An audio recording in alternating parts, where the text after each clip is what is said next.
Hey everybody, it's your old pal Chuck, and I'm back with another review. And today we are taking a look at some really older figures that I got back around Christmas. This is from the Power of the Primes line, Outback and Cindersaur. I do believe these are the last of the Legends class figures released in that line, and I'm pretty sure the last Legends figures we've gotten for a while since they've switched over to the Micromaster and Battlemaster concept. I got these figures off of Amazon, and they are somewhat on a deeper discount. You can actually, if you get on the right day, you can get them for under $10 each, which I think is pretty darn good. So I'm going to start off taking a look at Outback, and much like this review, there's no rules, just right. It is a repaint with a new head of the Brawn mold, which was a great mold. Much like the original toy, Outback was a repaint with a new head of Brawn with an extra accessory. The only mini bot that. So, before we start the transformation, just remember that he does have this little opening canopy that you can stick a Prime Master, Titan Master, what have you in. Fortunately, there wasn't a Outback Headmaster that you can do look a little mech suit type of thing. But to start the transformation, you want to come around the back here and remove this back section. You can right away just go ahead and attach it to the front there. Yes, there is a little bit of parts forming, but that becomes a little bit of a weapon, which I think works a little bit better with Outback since he did have a weapon back in the day. Go ahead and fold out the legs. Come in underneath and fold up the heel spurs. If they haven't already, go separate the legs, and you're about halfway done. You can see Outback's head. Come down and around, bring the shoulders down, and then rotate the forearms forward so that the fists are facing in the right direction. And presto, changeo, you've got Outback. Let's have some fun and go ahead and bring this little shield coupler piece to the side. It does have those molded blasters. I gotta say, nice looking figure. Really digging the head. I kind of remember the whole figure being a little tighter at the joints than Brawn was, but Brawn wasn't that bad. But yeah, again, for those of you who are fans of the off-the-shelf series, this figure will be going back into its packaging for storage. Nothing wrong with it. I just need the space for other figures. It's held up quite well since I got it at Christmas, and I've been fooling around with it, which, it's still holding up well for being a figure that's, 4 years old at this point? 3 years almost? So definitely worth the pickup. So we'll do a little pause real quick and take a look at Cindersaur. Okay, and here's Cindersaur. Cindersaur is a repaint with a new head of the new Dinobot Slash. This is a bit based on the Velociraptor design. Kind of cool figure. I do like the colorization. I do wish it was a new mold because I do really enjoy. I actually have the old Cindersaur toy. It was like a Spark Bot, but 2017. 2016, 20, whatever. In this day and age, you're not getting a toy that can shoot sparks out. Yeah, you don't want to take a chance.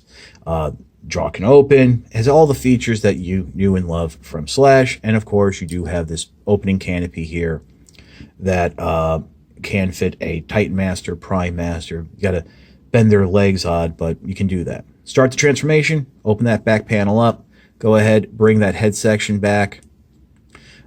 Fiddle with the arms, we'll do a little bit more later. Close it up like that. It's not going to close flat, but it's good enough. Go ahead, bring the tail up over. That'll just package everything up. Come down and around. And you want to come underneath here and separate the legs from the chest. Bring them down as far as you can go. Separate them.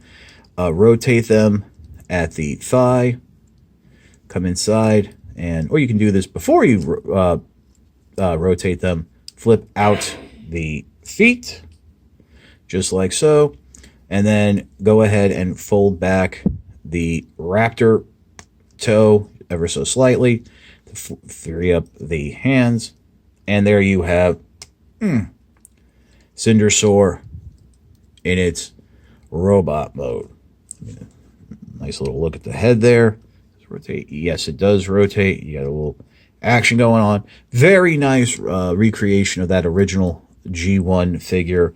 Like I said, you're not going to get the spark action in the 2000s or 2010s or the, well, we're 2020 now, so the roaring 20s, sub-roaring 20s. I don't know. But it is nice how they do find a way to bring out these niche characters. It's not like anybody was clamoring for a Cindersaur figure, or, you know, we're like, oh, you remember that great story with Cindersaur?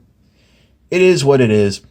So, and if it has all the same articulation as Slash, ball joints in the shoulders and hips and swivels in the knees and elbows and all that good stuff. I'm sure if you wanted this figure, you've probably already gotten it. It is what it is. So we'll pause real quick and we'll be back with my final thoughts.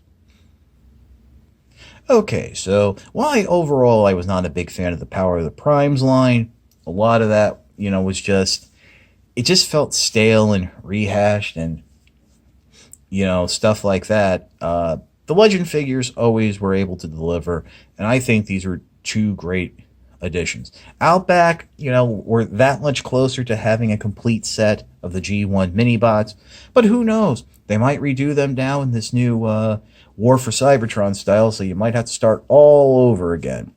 But either way, I think it's definitely worth the pickup. Cindersaur is a little bit different. I initially was not too thrilled with the figure, but to get it for under $10, yeah, it's worth it. Like I said, I actually got these as a Christmas present, and Amazon had them on deep discount, and I think they still are. So definitely, if you have some extra gift cards or some couple bucks laying around, Prime shipping, they're worth it. And who knows, maybe we'll be talking about some of the old Siege figures like that, the Spy Patrol 2, in a couple of years when some magic stock is unearthed and, you know, people, and they're like going for cheap. Well, I hope not, because I know a lot of people are paying $40 for them. But regardless, good figures. I like Outback a little bit more than Cindersaur, but for the price, you can't go wrong. Thanks for watching. If you haven't already, please subscribe and hit the like button. Apparently, the algorithms have turned around again, and that's an important thing. If you are so inclined and able to do so, please support my Patreon.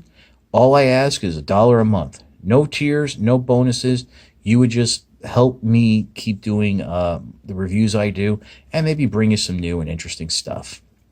But other than that, for Outback and Cindersaur, we will see you next time.